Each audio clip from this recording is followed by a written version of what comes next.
NHL Insider reveals that the contract extension with Elias Pettersson might be happening soon.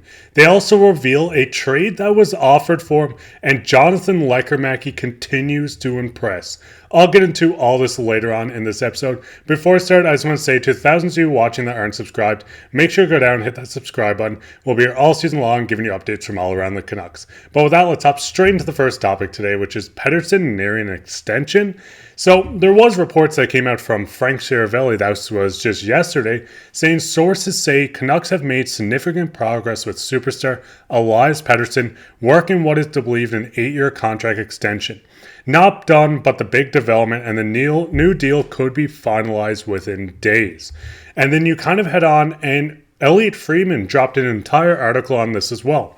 He said no extensions complete at this time, but there is certainly momentum in that direction, as per Frank Schiavelli reported Wednesday.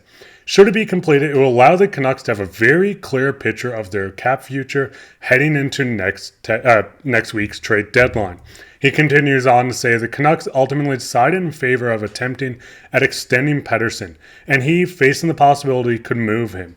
Allowed agents of Pettersson to resume negotiations. Previously, the talented forward indicated he preferred to wait until after the season. Now, the big thing with this is Pettersson's camp and Pettersson were really stuck on, hey, we don't want to kind of do any trade or contract talks at the moment. We want to focus on the season. There were so many reports coming out from notable insiders like Elliotte Friedman, Schiavelli. There were so many guys just speaking on the fact that Elias Pettersson was on the trade block and not really on the trade block. It was kind of a whirlwind of reports. You've seen some people and reporters saying that Pettersson was gaining trade interest. You've seen other reporters coming out and saying that teams were just calling and the Canucks were standing put, which seems to be true, and I'm quite happy that they are standing put. I don't know if this was a ploy by the Vancouver Canucks to kind of leak a bit of information to get him to kind of want to sign faster, to get into this negotiation. But as I said with this, the Canucks wanted to sign him. This allowed the agents to kind of look at this and resume just speaking on the contract. We see Elliotte Friedman just say that this just does help with their cap situation heading into next week's deadline. I mean, right now, they do have a lot of UFAs, and Pettersson being their biggest free agent going into the deadline. Obviously, he's an RFA, but they want to figure out this cap hit, and it kind of makes you think, what could we see at this cap hit? I mean, Schiavelli was kind of speaking and saying how this would be an 8-year contract extension. There are other reports coming out that there's multiple offers from the Canucks just to see what Pettersson likes best. This could be 5 years, 6 years, 8 years. No one's quite certain yet, but there is a lot of rumors just floating around about his price. I've seen some people say that it was around $10 million, others saying 12, and I think the perfect comparable for this would be William Nylander from the Toronto Maple Leafs. We just seen him sign an extension with the Toronto Maple Leafs. This was the full deal you could give him, $11.5 million per year. Nylander is 2 years older than Pettersson. In this year, he has 31 goals, 48 assists for 79 points. And Pettersson this season has a really close and similar thing with 29 goals, 46 assists for 75 points. So 2 goals off, 2 assists difference, and once again, 4 points in a difference.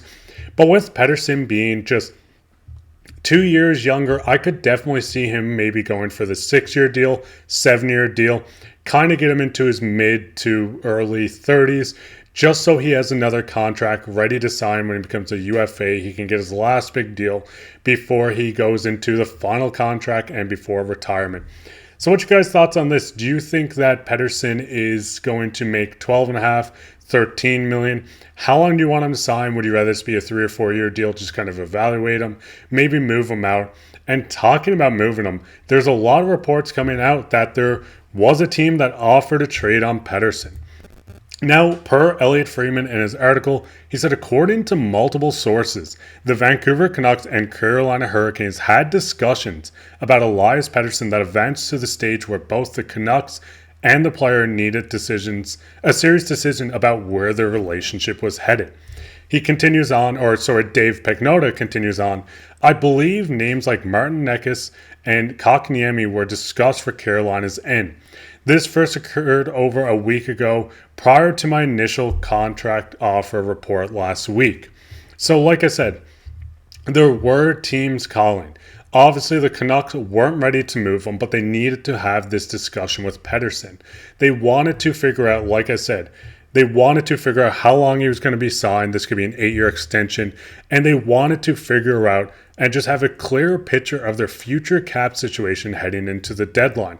So with teams offering guys like Martinekis and Kotkaniemi, these are notable players. These are younger players on just a cap deal that's, I believe, both under $6 million.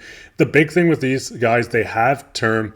Obviously, it wasn't going to just be Nekis and Kotkaniemi for a guy like Pettersson, but there could have been more, and the Canucks really had to, just like I said, look at Pettersson and say, hey, are we doing this? Are you signing? What's happening here? We need to know what's happening.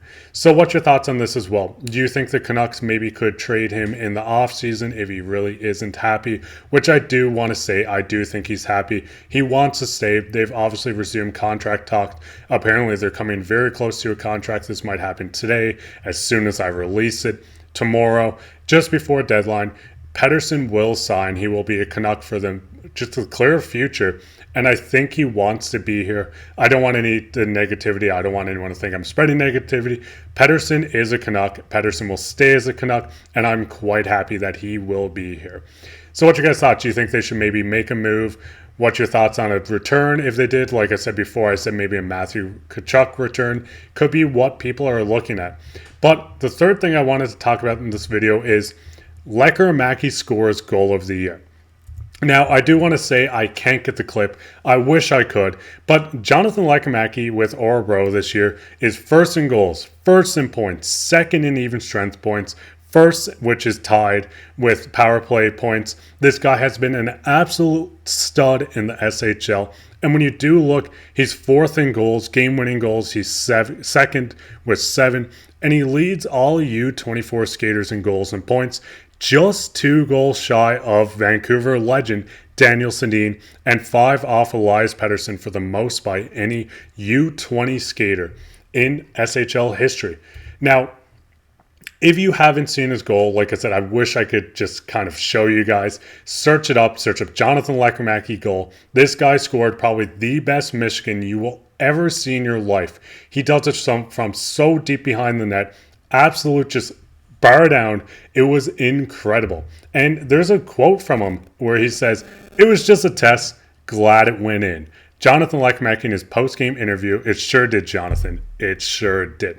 Like I said, if you have the time, as soon as you're done this video, just go search it up. It was an absolute one of my favorite goals I've ever seen, especially one of the best goals I've seen in the SHL. I think it's definitely going to go down as a goal of the year in the SHL. And honestly, I can't talk about this kid enough. He is going to be such an impact on Vancouver, maybe even Abbotsford this year if his team does get knocked out of the SHL playoffs early, or if they don't make it. But with his current goal streak of 8 games and how well he's playing, I can't see this team missing the playoffs. So we might have to wait till next year before he does make it to North American ice.